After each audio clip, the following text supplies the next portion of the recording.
Hello everyone, welcome back to my channel. Happy New Year. I know I've posted some videos this new year, but those were live videos, and this is my first time this year to sit down and talk with you people, my subscribers and the new people who are watching this video.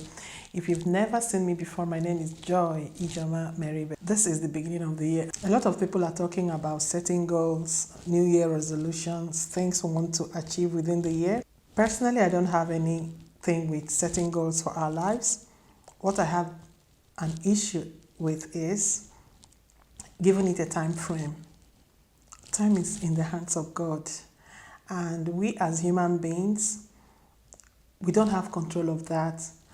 And dates, the beginning and the end of the year, they are man-made things that do not work with God's own timing. So when we say we are setting goals, everything we want to achieve within the year, look at the year 2020. A lot of people set goals, worked hard, projected things they wanted to achieve, but most of them didn't end up the way we wanted. When we set goals, we should also consider our mental health. I, as a person, setting goals and striving so hard to give it a time frame when I have to achieve this, when I have to achieve that, it puts a lot of pressure on me, and that pressure transforms to anxiety. And when I look at it, I just see the most important thing to do is work hard, have a vision, be consistent, pray, and put all your desires into the hands of God and let God do his part. Because as human beings, we can only do so much. The Bible says that the race is not for the swift. At the end of the day, things will happen when they will happen. Sometimes there are things that you set in motion last year that are going to be completed this year. There are goals that maybe should take 2-3 years, and we'll set them in 1 year and strive and overlook every other part of our lives because we gave a time frame to those goals. I like the idea of having a vision board. I've never made a vision board in my life, but when I look at other people who do it, I believe that the idea of a vision board is to put something before you that you have to wake up to. Know where to channel your energy. Pray about those things you are hoping for and leave it in the hands of God, because we have to, at some point, let go and let God.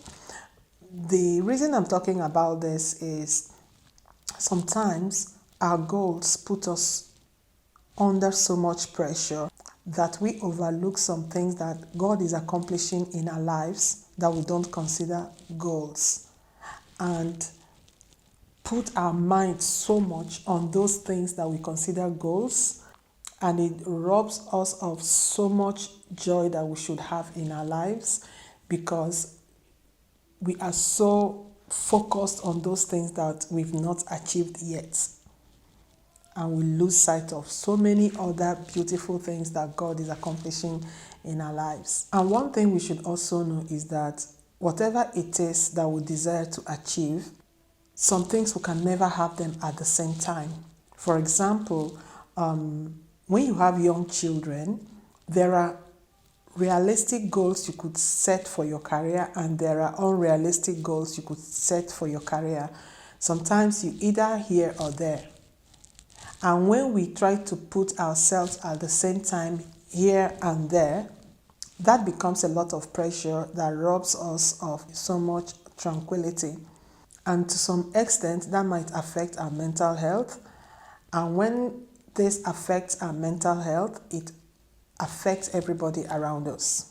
If there's any lesson 2020 has taught us, at least we have learned that some things are out of our hands. And this doesn't mean being complacent and not doing what you can do as a human being. This means giving your best, putting in your best, and then leaving the rest in the hands of God and not beating yourself up so much that you could not achieve something. One thing we also have to know is that life is not a competition, it's a marathon. Everybody gets to their destination when they get to their destination. Nobody's life is the same with the other person. So in this era of social media, sometimes you open your cell phone or your computer, you see beautiful pictures of people who are killing it, whose lives look as if they are winning on all sides. One thing we should know is that just as the earth rotates, our lives rotate. Sometimes it's night time in your place and sometimes it's daytime in the other person's place. So that's how life is. Sometimes when it's day in another person's life and it's night in yours, that doesn't mean your day will not come. Your day will come. And maybe when it's your day, it's already night elsewhere. So that is how life is.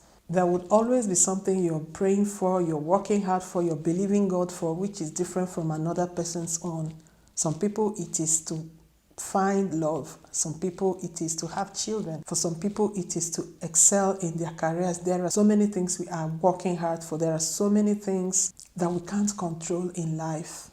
The most important thing is to continually improve yourself, work hard, be diligent, be consistent, and keep faith alive. Sometimes, even if God expressly spoke to you and promised you something, you don't know the time frame. You don't know when it's going to happen. And sometimes it's like the more you work hard, the more you strive, the more things go from good to bad to worse. As long as you're working hard and being consistent. Sometimes there are some businesses that they really have to get worse before they get better, and they get better, and they get better. If there's nothing you take away from this short video today, take away the fact that you have to be mindful of your mental health, because the situation we found ourselves in since last year, and for some people for so many years, even before the pandemic, it's affecting a lot of people's mental health. And above all, keep yourself together in faith, because you need to be alive and stable to fight another day. Before I close this video, I want to thank my subscribers and my viewers. And if you're watching without subscribing, what are you waiting for? Subscribe, because so many good things are coming this year. I'm going to create a segment which is called Ask Joy. There I'll be answering on video. There's so many questions I've been receiving inbox. So if you have questions, anything about life, not just from me because I'm not an expert, I'll make a video on it, and other people can also weigh in and answer your questions. And all the questions I'm going to take on this channel, they are going to be very anonymous. We're not going to mention your name. And so subscribe. God bless you.